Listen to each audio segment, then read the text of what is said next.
জি।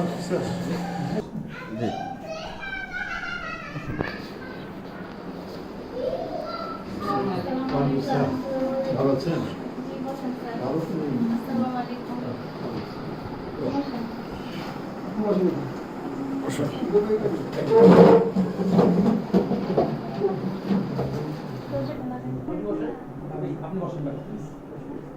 আপনি বসুন হ্যাঁ।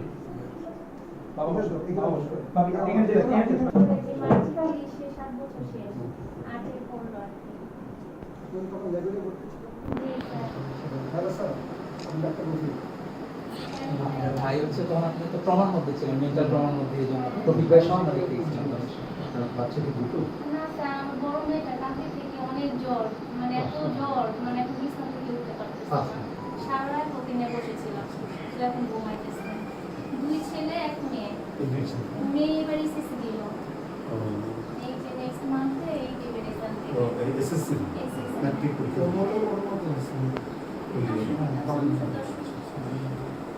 কি ছিল? এজিএস ছিল, রাজীব ব্যাকগ্রাউন্ডের কমিটির এজিএস ছিল, সেন্ট্রাল এজিএস। কি নাম তোমার? হ্যাঁ, নুরা। কোন ক্লাসে পড়ো? হ্যাঁ, ভালো ধরে ভালো। এটা কি দিছো? ইংলিশ। কি নাম স্যার? দেখি না। ওর তো 3 মাস ছিল। 3 মাসের ছিল। আপনি কোন জব করেন? চাকরি? না স্যার, এই চিন্তাকে নিয়ে আসছি। আমার ভাই আছে, মানে ওই মানে সংসারটাকে ধরে রাখছে, মানে এখনো বাইরে দুবাই থাকে। এটা আপনার ভাই বাসা? হ্যাঁ, আমি মা ভাইয়ের সাথে। আম্মা আসো, পরিচয় হও। আমি আমার আম্মার সাথে মানে যখন এই অ্যাক্সিডেন্টটা হয়েছে তখন আমার বাবাও নাই স্যার, বাবাও নাই, তো বাবা মারা গেছে? বাবাও মারা গেছে।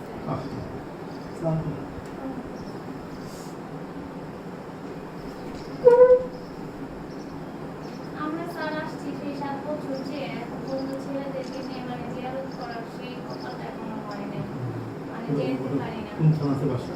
রাউজান, রাউজান, হ্যাঁ, নোয়াপাড়া। ওইখানেই হয়েছে পারিবারিক কবরস্থানে, কিন্তু আমাদের জানা নেই নাই। না, উনি পর্তুগিজ কাজে করলে কি হবে স্যার, এখানে টুকুচুরির কিছু নাই।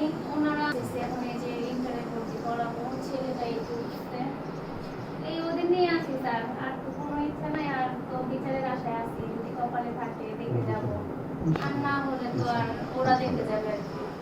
আল্লাহ তো আমাদের তো দেয়ালে পিঠ ঠেকানো, কি করবো আর। আল্লাহর উপরে শুধু ভরসা, আল্লাহর কাছে দোয়া করি।